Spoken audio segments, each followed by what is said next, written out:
Good morning all, it's the Fixed Wing channel and welcome. My name's Stuart Lomas. Third video in the hopefully fairly successful channel, but who knows. And just thought I'd drop you a quick line on YouTube if you've got nothing better to do but to watch. So here we are in Manchester, it's a Monday morning, and as you won't be surprised here in Manchester, yes, it's raining. God, it's awful. As I alluded to in the last video, I'm going to be covering lots and lots of things on this channel, but hopefully mostly we're going to be talking about watches. One of my passions, not a watch snob as I did say in the last video. I'm not one that goes for exclusive brands and don't dictate to others what they should buy. But what I want to talk to you about today is my first watch purchase. I did touch on this very briefly.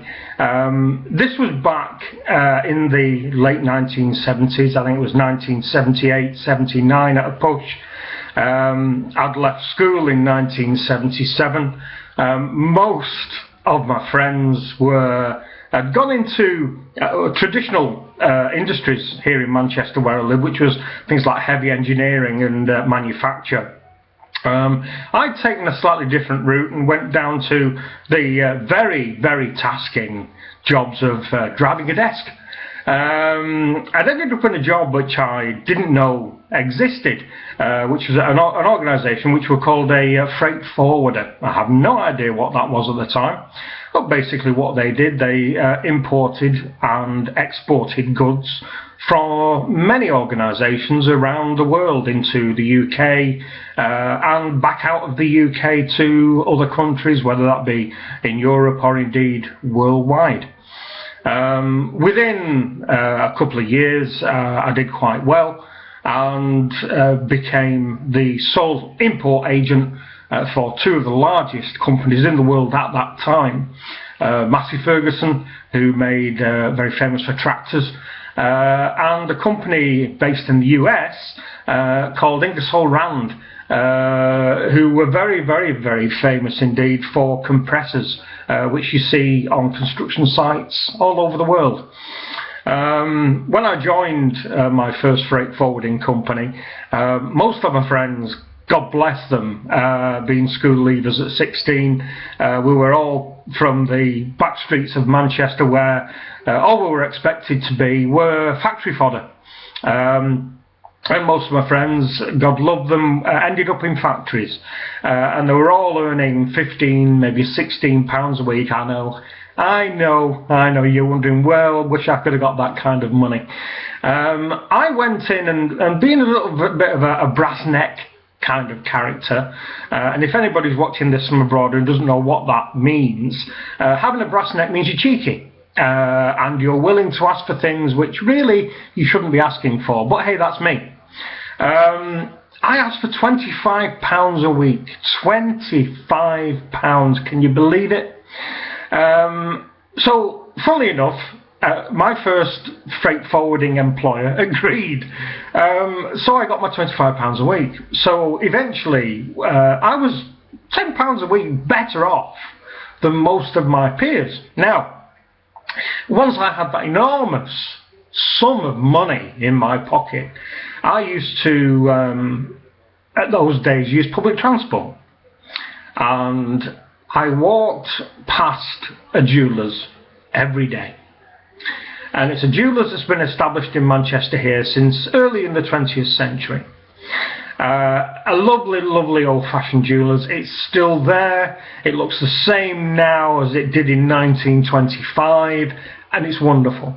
And you go in and they've got the old-fashioned security safes built into the walls. You would swear that it is still 1925. And in the corner window was a big promotional setup for Seiko. And right in the middle was this watch. And I caught it out of the corner of my eye because it was a very, very unusual colour at the time. Most watches in the 70s were fairly bland. You either had a black dial, a silver dial, or a white dial, if you were lucky. Nothing more than that generally, and function wise all you had was a chronometer, again if you were lucky.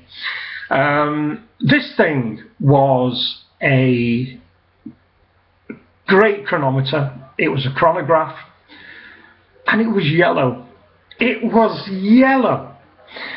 And this thing cried out to me that, God, mate, I would look good on your wrist. I know you're earning 25 quid a week and you can afford it. Now, when it was saying to me that I could afford it, let me tell you how I could afford it. This watch was £78. 78, oh yes. So what you're looking there, I was paid monthly, and this watch was nearly, you know, well, it was over 2/3 of my salary. Now, like most kids at that time, I was living with my parents, so my living expenses were, well, let's face it, zero. You know, I was still a kid, but hey. So after walking past this jeweller's night after night, morning after morning, week after week, and this watch is saying, come on, come on, you know you want to do it, you know you want to do it. I went in and I had a look at it. Needless to say, I bought it. That's what we do, isn't it? We watch people think, well, you know, it's something I love, and it's something that's calling out to me, and I want it. And to prove that I bought it, here it is. There she is. Now, you bear in mind that I've owned this watch since 1978. It's never had anything done. Never.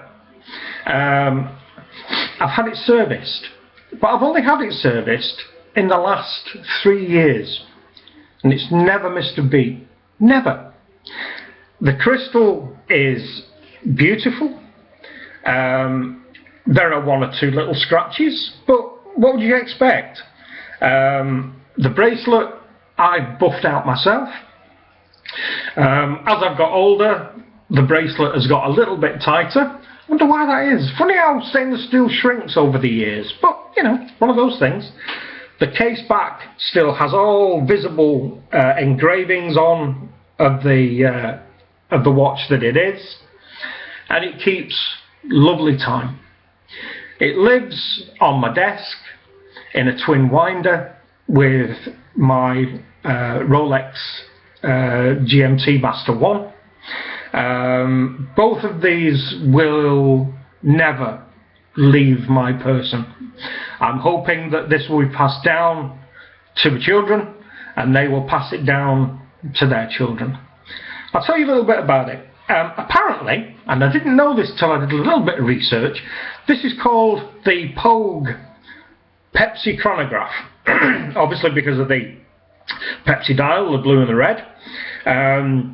It was made between 1971 and 1983, so when I bought it in 78, I was bang in the middle there. Now apparently, in the early ones, they, like a lot of people, indeed like my Rolex, had an acrylic crystal. This is a mineral crystal. It's probably an early version of Seiko's Hardlex, I would say. I don't know, but it may well be. And apparently it was called the Pogue Pepsi chronograph. Now, why Pogue Pepsi chronograph? Well, apparently the word Pogue comes from a colonel, a US Air Force colonel, a Colonel William Pogue, who was one of the astronauts on a 1970 mission to Mars during the Apollo program. And he apparently fell in love with this watch and decided to find out on behalf of Seiko what it would do in zero gravity. And apparently in zero gravity it performs exactly the same way as it's performed in Earth gravity. It didn't miss a beat. And because he took it to the moon, because it didn't miss a beat, it was given his name. And I think that's quite nice. Now, is that as good as the Omega Men in the Moon? I don't know. I don't know. But I must say, it's quite nice to have the legacy that somebody, some company, has named a watch after you. And I think that's great. I really do. So, this is the watch that bankrupted me. Now, at the time, it hurt. And I don't want to sound like Archie Luxury, but it did hurt. Fortunately, as I said, living expenses were very low, so it wasn't a real problem. It is a watch that will never leave my side. It's a watch that I love. I love wearing it, and I still, after all these years, get lots and lots of comments, because let me know if I'm wrong, but I don't think there's another watch on the market, even now, with that colour dial, or anything like that colour dial. And I love it to bits. The loom still works, the day date still works. A day date, not just a date, a day date. Fantastic. The day date is in French and English. It moves like a charm. It has on the crown, you push it and it's a quick set day date. In 1978, for £78, I got a quick set day date. Now, at that point in time, was there only Rolex doing a quick set? Tell me, let me know. But I love it. I think it's one of the most wonderful, delightful, personal, money-draining objects that I've ever bought. Let me know what you think. I think it's lovely. It won't suit everybody. Perhaps it's not as conservative as some people would like, but it was the yellow that caught my eye. I think it's smashing. There's more to come. Hopefully you'll keep finding it of interest. This will stay with me forever. It is a treasure. It's one of my foundation pieces. I will have a chat to you another day about my Rolex, but for now, that's it. Thanks for watching. Put any comments down below, and if you've got any questions, down below. If you want to make me a silly offer for this, then by all means, but I'm never going to take the money. Thanks a lot for watching. Bye bye.